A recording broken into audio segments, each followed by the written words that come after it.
اعوذ باللہ من الشیطان الرجیم، بسم اللہ الرحمن الرحیم۔ سورہ زخرف کی آخری چند آیتیں پڑھ رہا ہوں۔ ان المجرمین فی عذاب جہنم خالدون، بے شک مجرم لوگ ہمیشہ دوزخ کے عذاب میں رہیں گے۔ لا یفتر عنہم وہم فیہ مبلسون، وہ ان سے ہلکا نہ کیا جائے گا اور وہ اس میں مایوس پڑے رہیں گے۔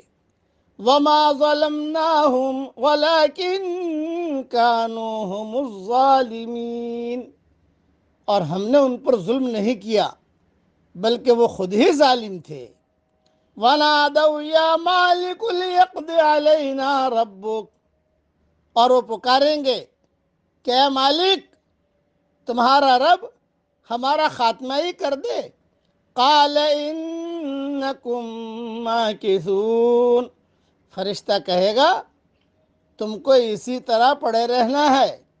لقد جئناکم بالحق ولکن اکثرکم للحق کارہون، ہم تمہارے پاس حق لے کر آئے مگر تم میں سے اکثر حق سے بیزار رہے۔ ام ابرموا امرا فإنا مبرمون، کیا انہوں نے کوئی بات ٹھہرا لی ہے تو ہم بھی ایک بات ٹھہرا لیں گے۔ مختصر تشریح سن لیجئے۔ یہاں جو کہا گیا ہے کہ مالک، اس سے مراد جہنم کا داروغہ ہے۔ جہنم کا جو داروغہ ہے اس کا نام ہے مالک۔ اور تشریح یہ ہے کہ امید ہمیشہ تکلیف کے احساس کو کم کر دیتی ہے۔ آدمی کسی تکلیف میں مبتلا ہو اور اسی کے ساتھ اس کو یہ امید ہو کہ یہ تکلیف ایک روز ختم ہو جائے گی، تو آدمی کے اندر اس کو سہنے کی طاقت پیدا ہو جاتی ہے۔ مگر جہنم کی تکلیف وہ تکلیف ہے جس سے نکلنے کی کوئی امید انسان کے لیے نہ ہوگی۔